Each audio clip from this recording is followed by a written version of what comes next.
चिपकाई थी, इस पेपर में क्या लिखा था मैं आपको पॉइंट टू पॉइंट क्लियर बताती हूँ और उसका मीनिंग भी आपको बताने की कोशिश करती हूँ। उसमें उन्होंने ये बताया कि मरने से पहले उन्होंने 2 दिन तक क्या क्या किया है। इसको सुन के आप चौंक जाओगे कि क्या क्या, कितना जिम्मेदार बंदा होने के बाद भी उसने ऐसा क्यों किया, ये सोचने पे आप मजबूर हो जाने वाले हो। तो पहला सेक्शन था बिफोर लास्ट डे, इसके बाद जो दूसरा सेक्शन था उसका नाम लिखा उन्होंने लास्ट डे, और जो तीसरा हिस्सा था उसका नाम लिखा एग्जीक्यूट लास्ट मोमेंट। ये नहाने तक का टिक किया, उसके बाद वो कमरे में घुसा और उसके बाद अपनी जान दे दिया, और वो टिक नहीं लगाया।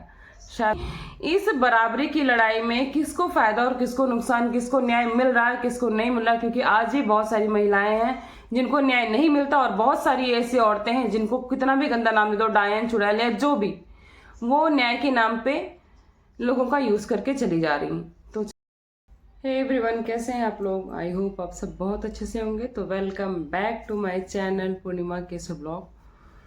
तो ये जो टाइम चल रहा है बहुत ही क्रूशियल चल रहा है, क्योंकि आप सब देख सकते हैं इतना बड़ा केस आ गया है सामने, जिसमें समझ नहीं आ रहा है, समझ तो साफ साफ आ रहा है, लेकिन अभी भी दूसरा पक्ष जो सामने आया है उसकी बहुत सारे बयान बाकी हैं, क्योंकि उसका, तो चलिए पहले मैं क्लियर कर दूं मैं किसके बारे में बात कर रही हूँ। जी, मैं बात कर रही हूँ जो अतुल सुभाष जी का केस आया है उसके बारे में।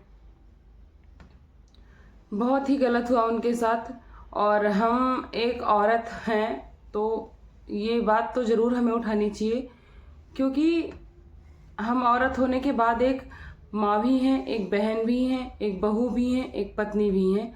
तो कहीं ना कहीं इन सब रूपों में हमारे घर में भी एक पुरुष है जो भाई के रूप में है, पिता के रूप में है, पुत्र के रूप में है, पति के रूप में है। तो इसमें ये गलत होगा कि महिलाओं के लिए एक पक्षों की लड़ाई हो, क्योंकि कभी कभी ऐसा होता है कि कुछ महिलाएं जो किसी भी हद तक जा सकती हैं, जिनको कितना भी गलत नाम दे दिया जाए वो कम है।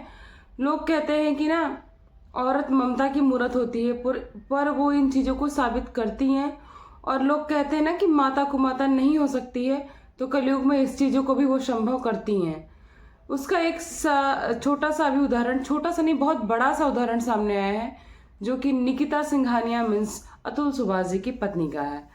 तो पहले तो मैं आपको इसकी अपडेट दे देती हूँ, फिर इसके बारे में बहुत ही खास बात करने वाली हूँ, जो कि अभी तक की किसी रिएक्शन चैनल वाले ने या किसी आपको नहीं बताया होगा। तो आप वीडियो को बिल्कुल भी स्किप मत करना, मेरे साथ लास्ट तक बने रहना। तो मैं बता दूं कि उनकी अतुल सुभाष जी की पत्नी निकिता सिंघानिया, उनका साला और उनकी जो माँ है निशा सिंघानिया, ये सभी गिरफ्तार हो गए हैं, जिनमें इन सब अलग अलग जगह पे पाए गए हैं। जिसमें कि जो निकिता सिंघानिया वो गुड़गांव के एक होटल से गिरफ्तार की गई हैं, और उनकी माँ और साला प्रयागराज से गिरफ्तार हुए हैं, क्योंकि उनको पता है कि अभी वहाँ पे भीड़ चल रही है, मतलब काफ़ी तैयारियां हैं महाकुंभ वगैरह की। तो उन्हें लगा कि इतने में इनको ट्रैक कर पाना मुश्किल होगा, लेकिन भाई कानून अंधा है, आंखों से पट्टी तो हट गई लेकिन दिखना अभी कभी कम चालू हुआ है, लेकिन जितना चालू हो गया है उतने में उनको बरामद कर लिया गया है। तो चलिए इन सब चीज़ों को, अभी में बहुत सारी बातें हैं, बहुत सारे टॉपिक्स हैं इस मैटर में, कि जिसको आप सुनोगे ना तो मतलब आंखों से आंसू नहीं रुकेगा, कानों से खून निकल आएगा। जो ये उदाहरण है ना, ये बिल्कुल सच साबित होंगे। तो चलिए पहले मैं इस बातों को क्लियर करती हूँ आगे, की मौत के जो पहले जो उन्होंने अपने साथ किया, उसके 2 दिन पहले भी उन्होंने बहुत सिस्टमेटिक तरीके से काम किया है। और ये बात मैं इसलिए क्लियर बोल रही हूँ कि बार बार आप स्किप मत करना, कि कुछ मीडिया वाले, कुछ ऐसे लोग हैं गंदे जर्नलिस्ट, जो ये साबित करने में लगे हुए हैं, ये साबित कर रहे हैं बार बार कि वो मेंटली अनफिट था, मेंटली अनस्टेबल था। तो भाई जो बंदा कुछ लोग ये बयान दे रहे हैं, जो कि बहुत वायरल चल रहा है, कि जितना पैसा ये कोर्ट कचहरी और इन सब में लगाया, उतना पैसा ये अपने थेरेपी में लगाया होता। तो आप सब बताना, उनकी वीडियोस, उनकी नोट्स, जो उन्होंने सुसाइड लेटर लिखा था, वो सबको देख के अब सबको कहीं से लगता है कि वो अनफिट है मेंटली। और अगर मेंटली अनफिट होगा बंदा तो एक AI इंजीनियर बहुत बड़ी पोस्ट होती है, उसको इतना बड़ा कार्यभारी नहीं सौंपा जाएगा।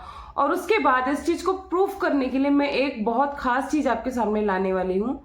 तो आप लोग दिल थाम कर बैठना, जो कि बिल्कुल ये प्रूफ करता है कि वो बंदा कितना दिमाग, दिल, पेशेंस और समझदारी वाला इंसान था, कि उसने मतलब ये सारे नोट्स के बाद भी ऐसे 2 पेज तैयार किए थे जिसमें उसने मरने के 2 दिन पहले की चीजें पॉइंट टू पॉइंट सबके लिए एक प्लेटफॉर्म बनाना, कि मेरे जाने के बाद भी कोई डिस्टर्ब ना हो, किसी को किसी तरह की प्रॉब्लम ना हो, चाहे वो फाइनेंशियली हो, चाहे वो मेरे केस की कोई मतलब रिलेटिव हो। तो बहुत सारी चीजें थी। तो चलिए हम आपके साथ उस टॉपिक को पहले क्लियर कर लेते हैं, क्योंकि ये टॉपिक ऐसा, बातें तो जितनी करो इसमें खत्म नहीं होने वाली हैं। तो जब इस तरह की कोई इन्वेस्टिगेशन होती है तो पुलिस जो वहां के एविडेंस होते हैं उस पर अनुमान लगाती है। जैसे कि एक उदाहरण है कि अगर 2 कप रखा हुआ है तो देखते हैं कि किसमें चाय खत्म है, किसमें नहीं, या 2 लोगों ने पिया है, चाय है, बियर है, कॉफी है, कुछ भी। दूसरा, फ्रिज में कितना खाना रखा है, किसने खाया। ये सब छोटा सा एक उदाहरण है। लेकिन तो बात कर लेते हैं उन्होंने वो क्या काम किया है लेटर और वीडियोस के अलावा। जो लगभग 1.5 घंटे का वीडियो बनाया, उसके बाद उन्होंने एक लेटर लिखा जो कि 23 से 24 पेज का है, और उसके बाद भी उन्होंने 2 पेज ऐसे अपने रूम में लगाए जिसमें पूरा सिस्टमेटिक तरीके से 2 दिन का प्लान और अपनी लाइफ की जो चीजें हैं उसका प्लान लिखा है। तो वो आपको मैं स्क्रीनशॉट अभी साइड में इधर मेंशन कर दे रही हूँ, उसको भी आप देखना, जिसमें एक में आप सब देख पाएंगे कि लिखा हुआ बड़े बड़े अक्षरों में जस्टिस इज ड्यू। पहले में तो ये लिखा हो, दूसरे में बहुत छोटे छोटे अक्षरों में चीजें लिखी हुई हैं, जो कि मैं आपको पॉइंट टू पॉइंट क्लियर करती हूँ। तो आप जरूर ध्यान से सुनना और बताना कि इसमें ये बंदा कहाँ से आपको अनफिट लग रहा है। तो जस्टिस इज ड्यू के अलावा जो पेज लगा उसमें बकायदे एक कॉलम वगैरह तैयार किया गया था। उसमें सब कुछ लिखा हुआ है कि जो उनके उसके 2 दिन पहले उन्होंने क्या किया। उसमें जो दीवार पे चिपकाई थी इस पेपर में क्या लिखा था, मैं आपको पॉइंट टू पॉइंट क्लियर बताती हूँ और उसका मीनिंग भी आपको बताने की कोशिश करती हूँ। उसमें उन्होंने ये बताया कि मरने से पहले उन्होंने 2 दिन तक क्या क्या किया है और क्या क्या चीजें हैं जो बिल्कुल सेव करके गए हैं, ताकि उनके फ्यूचर में कोई पेरेंट्स को परेशान ना कर सके। उनके फ्यूचर में, उनके पेरेंट्स के फ्यूचर में बहुत सारी चीजें ऐसी होती है। और कितना वो ईमानदार था अपने काम के लिए, अपनी जिम्मेदारियों के लिए, लेकिन कुछ ऐसी मजबूरियां थीं जिसकी वजह से उनको ये गलत कदम उठाना पड़ गया। और उससे ये भी क्लियर होता है कि उन्होंने जो ये फैसला लिया ये बहुत ही पहले ले लिया था, मतलब कि कई महीनों पहले ले लिया था, लेकिन कुछ काम पेंडिंग थे और उसको वो फिनिश करने के बाद ही ये करना चाहते थे। तो आप मतलब ये जो पॉइंट्स है ना, इसको सुन के आप चौंक जाओगे कि क्या क्या, कितना जिम्मेदार बंदा होने के बाद भी उसने ऐसा क्यों किया, ये सोचने पे आप मजबूर हो जाने वाले हो।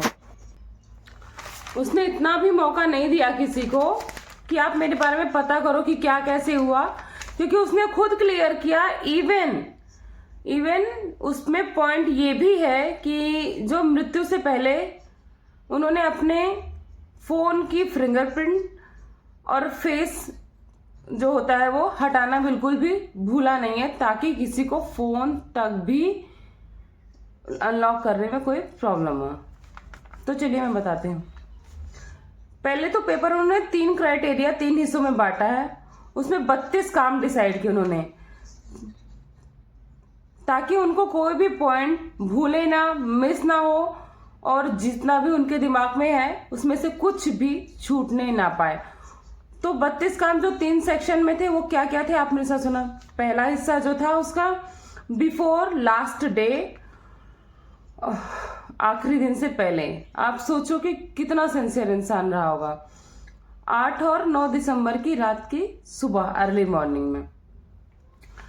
तो पहला सेक्शन था बिफोर लास्ट डे, इसके बाद जो दूसरा सेक्शन था उसका नाम लिखा उन्होंने लास्ट डे, और जो तीसरा हिस्सा था उसका नाम लिखा एग्जीक्यूट लास्ट मोमेंट। ये 3 हिस्से थे, बिफोर लास्ट डे और एग्जीक्यूट लास्ट मोमेंट। मतलब उन्हें ये 2 दिनों में सारे चीजों को खत्म कर रहा था, बाकी की चीजें उन्होंने खत्म कर दी थी।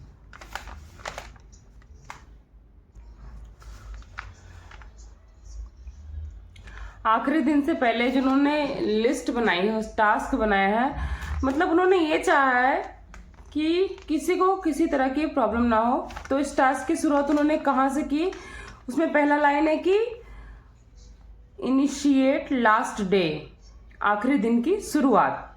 अब उन्होंने लिखा कि उन्होंने जो पेपर में जो 32 टास्क लिखे थे उसके आगे छोटे छोटे कॉलम बनाए, उसमें जो जो काम होते जा रहे थे उसमें टिक या तो डन, या तो टिक या तो डन। एक मतलब प्रोसेस था कि कोई भी पॉइंट, कोई भी ऐसी रिस्पॉन्सिबिलिटी जो मैं निभा सकता हूँ वो छूटे ना।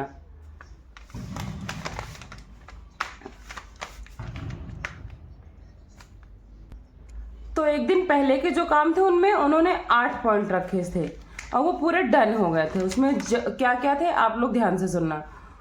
उसमें 8 टास्क में पहला पॉइंट था इनिशिएट द लास्ट डे, कि पहले दिन की शुरुआत हो गई। उसमें इम्पॉर्टेंट डॉक्यूमेंट को पैक करना था, जिसमें लीगल डॉक्यूमेंट्स, बैंक के पेपर्स और भी जो प्रॉपर्टी के पेपर्स थे वो सारी चीजें, एफडी वगैरह को उसको अच्छे से कलेक्ट करे और जहाँ पे जो चीज करना है उसको सेव करे ताकि वो भूल ना जाए, टैग करके रख दे। तीसरा टास्क था जो कानूनी तैयारी को पूरा करना, जैसे लीगल फॉर्मेलिटी है, कोर्ट के मुकदमे हैं, पेपर्स वगैरह हैं, सब चीजों को इकट्ठा करके एक जगह रख के सेव करना है। चौथा काम था ऑफिस की सारी चीजों को पूरा करना। कमाल ये देखिए कि ऑफिस की भी जिम्मेदारी जाते जाते जो उसकी उस टाइम की थी उसको वो पूरा करके गए। ये नहीं कि मैं तो जा रहा हूं, मेरे से अब क्या मतलब है, मतलब वो जो जिम्मेदारियां उनकी थी, जितनी वो निभा सकते थे उतनी अच्छे से वो पूरा करके गए। तो ऑफिस के जितने उस टाइम के उनके टास्क थे उसको डन किया। 5वां जो टास्क था, जितना कम्युनिकेशन था उसको इकट्ठा करना था, कम्युनिकेशन को इकट्ठा करना एक जगह करके था। और 6वां काम था उनका डेटा का बैकअप लेना, सारी वीडियोस, मेल, नोट लिखा था जो उन्होंने, सब एक डेटा बैकअप बनाया अलग से, ताकि कहीं डिलीट ना हो जाए, क्रैश ना हो जाए, मतलब कोई टेक्निकल प्रॉब्लम ना हो जाए। सोचिए जो बंदे को आप मेंटली अनफिट बता रहे वो कितना दिमाग से चीजों को करके निपटा के गया है। तो चलिए 7वें टास्क की बात करते हैं। 7वां काम में ये सब चीजें हो गई। 8वें में पैसों को सेव करना। पैसे को सही जगह, ऐसी जगह सेव करो कि जो सही हाथों में जाए, उसके मरने के बाद उसका कोई मिसयूज ना कर सके। तो ये 9 दिसंबर की बात है। 8 दिसंबर का टास्क था, इन्होंने डन कर लिया। अब बात करते हैं 9 दिसंबर के टास्क की। अब 8 दिसंबर के बाद शुरू होता है 9 दिसंबर, दूसरा दिन, दूसरा टास्क। उसमें क्या क्या था, तो लास्ट डे के ना उसने 2 पार्ट बनाए थे। एक पूरे दिन का पार्ट कि उसको आखिरी दिन में क्या क्या करना, एक लास्ट मोमेंट का पार्ट जो कि मैं पहले भी मेंशन कर चुकी हूं। तो वो क्या क्या काम थे चलिए हम भी आपको बताते हैं।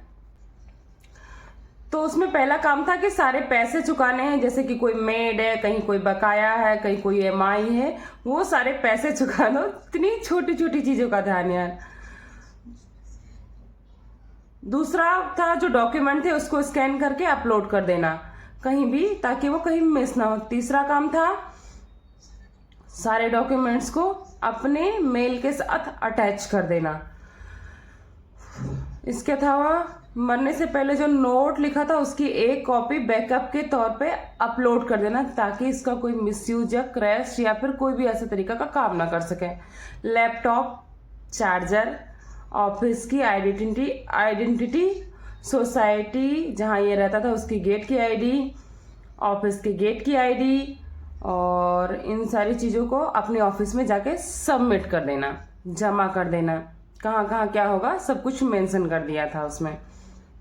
लैपटॉप चार्जर तक, यार ऑफिस की आईडी तक भी उसने अपने टास्क में शामिल किया था, ताकि वो एआई इंजीनियर है उसका कोई मिसयूज ना कर सके। और इसके अलावा सबसे दुख की बात, फंदा तैयार करना, कैसे फंदा बनाना है ताकि कोई भी चांस ना रहे मेरे दोबारा आना यहाँ पे। उसके बाद एक और खतरनाक टास्क था जो कि अपने फ़ोन से फिंगरप्रिंट को हटा दिया, और साथ ही साथ फेस रिकॉग्निशन था, ताकि अनलॉक होने में पुलिस को या उसकी फैमिली को या उसके भाई को किसी भी तरीके कोई परेशानी ना हो, क्योंकि उसको मालूम था ये करने के बाद पुलिस फैमिली तो आएंगी और कोई इसका यूज़ ना कर सके उसको अनलॉक करने के नाम पे या किसी चीज़ के नाम पे। सब लॉक वगैरह वो उन्होंने हटा दिया। ये एक उनका टास्क था, उन्होंने लिखा था। इसके अलावा छोटे मोटे कामों का डेटा तैयार करना, और जो वो लास्ट वीडियो उन्होंने बनाई थी 1 घंटा 38 मिनट 46 सेकंड का, उसको लाइव अपलोड कर देना। मतलब आप समझो कि कुछ भी वो छोड़ना नहीं चाहता था, यानी कि अपलोड करने के बाद आखिरी लम्हों के कुछ और काम बचे थे। कितना यार सिंसियर बंदा, और उसको आप लोग बोल रहे हो कि मेंटल असाइलम में होना चाहिए था। शर्म करो, आप लोग किसी की मौत का मजाक मत उड़ाइए। लास्ट मोमेंट था, उसमें डिस्ट्रॉय आई, पहले अपने आप को ख़त्म करना। दूसरा जो अपने आप नोट लिखा था न बनने से पहले जो वीडियो बनाया था, शूट किया था, उसको अलग अलग मेल ग्रुप में पब्लिश करना, लोगों को भेजा, जिसमें कि ये अटैच किया कहीं सोशल मीडिया पे, कहीं अपनी आईडी पे, ताकि कहीं ग्रुप पे, ताकि कहीं से ये प्रेसिडेंट तक को इन्होंने ये अटैच करके भेजा कि मर्दों के हक की लड़ाई जो लड़ते हैं एनजीओ उनको भी भेजा, ताकि जो औरतें न्याय नहीं मिलता है उनको न्याय मिले, और जो इस न्याय का गलत फायदा उठाती उनको भी अंजाम मिले। उसके बाद अपनी फैमिली को मैसेज भेजना, फैमिली को मैसेज भेजना था, जैसे कि उन्होंने अपने भाई को मेल भी किया था, मैसेज भी किया था, अपने लॉयर्स को भी मैसेज भेजा। अब सोचो, एक भी बंदे को नहीं भूला। आखिरी अपने ऑफिस को भी मेल करना, सारे अटैचमेंट को दोबारा रीचेक किया, ताकि कहीं से किसी काम में कोई भी गलती ना हो। उसके बाद वीडियो को लाइव अपलोड करना, उसके बाद साथ ही नोट को अटैच कर देना। कोर्ट की जो कॉपी जो उसको मिली थी, कैसे चल रहे थे, उसको भी अटैच किया, और फिर हाई कोर्ट जो इलाहाबाद हाई कोर्ट है और सुप्रीम कोर्ट को ये सारी चीज़ें भेज दी थी उसने वो भी भेजा। इसके अलावा भेजे हुए मेल का बैकअप भी लिया। सुप्रीम कोर्ट हाई कोर्ट भेज चुका, मेल के अटैचमेंट का सब कुछ चेकिंग करना, रीचेकिंग करना। उसको मतलब इतना घबराहट के साथ साथ माइंड कहीं भी ऐसा नहीं कि इधर उधर किया हो, सब अच्छे से काम किया। अभी कुछ काम और बाकी थे, वो क्या थे चलिए उसको मैं बताती हूँ आपको। अब 32 में से लास्ट 6 टास्क बचे हैं, वो क्या थे? आखिरी लम्हों के इस आखिरी 6 कामों में पहला काम जो है वो जो बनने से पहले का अपना नोट लिखा है, उस 23 पन्ने के नोट को कमरे के टेबल पर ओपनली रखना, ताकि जो भी एंटर करे उसको आसानी से दिखाई पड़ जाए। उसके ऊपर बड़ा बड़ा लिख दिया था जस्टिस इज ड्यू, उसको नोट को टेबल पर रख दिया। इसके बाद कमरे की चाबी जो है, जो उसके पर्सनल रूम की चाबी थी, फ्लैट की चाबी थी, उसको फ्रिज के ऊपर रख दिया था, ताकि किसी को दिक्कत ना हो। बाइक की चाबी, कार की चाबी फ्रिज के ऊपर रख दिया था। यार इतनी चीजें कौन ध्यान रखता है, लोग इतना डिप्रेशन हो जाते, इतना सोचने का टाइम भी नहीं मिलता है। अब लगभग उनके सारे काम हो चुके थे, अब आखिरी के 4 काम बचते हैं। उसने चाबी भी रख दी, सब कुछ अपलोड कर दिया, चेक कर लिया, रीचेक कर दिया, लाइव कर दिया, मेल कर दिया था, मैसेज कर दिया था, सब कुछ कर दिया था। अब आखिरी के 4 काम बचे थे। वो 4 काम क्या थे वो भी अब जान लीजिए, वो भी उन्होंने बहुत अच्छे से मेंशन किया। आखिरी के 4 काम की शुरुआत जो करते हैं, उसमें पहला काम था 108 बार शिव जी का नाम जपना। 108 बार उन्होंने शिव जी के नाम का जाप किया। उसके बाद कमरे की सारी खिड़कियों को खोल दिया। ये सब आखिरी के 3-4 काम है। शिव के नाम जपा 108 बार, सारी खिड़कियों को खोल दिया, लेकिन दरवाजे को नहीं खोला, दरवाजे को लॉक रखा। उसमें इन्होंने मेंशन भी किया है इस चीज़ को। उसके बाद ये सब करने के बाद अब इसके बाद वो लास्ट में वॉशरूम गए। उसमें उन्होंने नहाया, खुद को अच्छे से क्लीन किया। ये भी टास्क उन्होंने लिखा था कि बिफोर मुक्ति टास्क, उसमें उन्होंने ये मेंशन किया था। उसमें लास्ट एक टास्क था जो कि उन्होंने बात लिया। वो नहाते हैं, उसके बाद वो आते हैं वापस, फिर उसके बाद फिर आगे की कहानी जो कि आप सबको पता है। ये जो टास्क है हर जगह डन है, बाकी जगह टिक लगा हुआ, यानी कि 32 काम उन्होंने अच्छे से पूरे कर लिए हैं। कायदे से एक टास्क का जिक्र नहीं किया, वो शायद 33वां टास्क था। और इस टास्क का जिक्र उन्होंने इसलिए नहीं किया क्योंकि इस टास्क को पूरा करने के बाद ना वो उस पर टिक लगा पाते, ना आगे डन लिख पाते, क्योंकि भाई जो इंसान है नहीं वो टिक कैसे लगा सकता है, वो डन कैसे कर सकता है। अगर वो जीते टिक लगा देते, डन लिख देता है, तो आप लोग समझ सकते हो वो किस पीड़ा में रहे होंगे। तो उनका सोचिए वो कितने ऑनेस्ट थे कि करने से पहले भी उन्होंने टिक नहीं लगाया, ताकि उनको ये था कि मैं कहीं कुछ बच ना जाऊं। तो वो इतना ईमानदार थे कि उसको मेंशन नहीं किया। बाकी जो चीज़ें हो गई थी, नहाने तक का टिक किया, उसके बाद वो कमरे में घुसा और उसके बाद अपनी जान दे दिया, और वो टिक नहीं लगाया।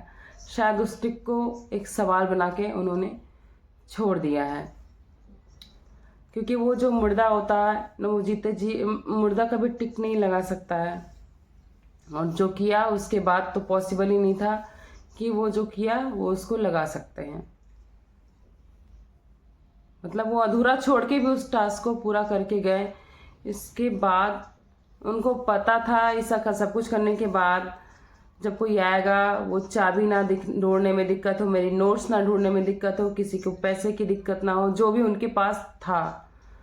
आप सोचिए, और वो जो टास्क के नोट थे उन्होंने चिपका रखे थे, मैं साइड में लगा दूंगी, आप लोग जरूर देखना और सोचना कि जिन लोगों ने ये वायरल बयान दिया है कि वो मेंटली अनस्टेबल थे, वो सच है या झूठ है। तो आप लोगों से रिक्वेस्ट है कि, और एक बात बताऊं, उन्होंने 12 ख्वाहिश भी बताई थी, उन्होंने बोला भी है, और आखिरी 2 दिन में क्या किया है वो भी मैंने बताया। और उन 12 ख्वाहिशों का भी मैं आपको पूरा डिटेल इसके नेक्स्ट वीडियो में देने वाली हूँ, क्योंकि ये वीडियो काफ़ी लंबी हो चुकी है। तो चलिए आप लोग जरूर बताना कि इस बराबरी की लड़ाई में किसको फायदा और किसको नुकसान, किसको न्याय मिल रहा है, किसको नहीं मिल रहा, क्योंकि आज ही बहुत सारी महिलाएं हैं जिनको न्याय नहीं मिलता, और बहुत सारी ऐसी औरतें हैं जिनको कितना भी गंदा नाम दे दो, डायन, चुड़ैल या जो भी, वो न्याय के नाम पे लोगों का यूज करके चली जा रही। तो चलिए, thanks for watching my blog Purnima केसो ब्लॉग, क्योंकि मेरा भी मतलब ये सारी चीजें पढ़ने के बाद ऐसा अजीब सा हो रहा है, एंजाइटी, कि मैं क्या बताऊँ, और जिसके ऊपर बीती होगी वो कैसे इस चीजों को बर्दाश्त करिए। चलिए मैं आपको मिलती हूँ नेक्स्ट ब्लॉग में इनकी पूरी ख्वाहिशों की लिस्ट के साथ।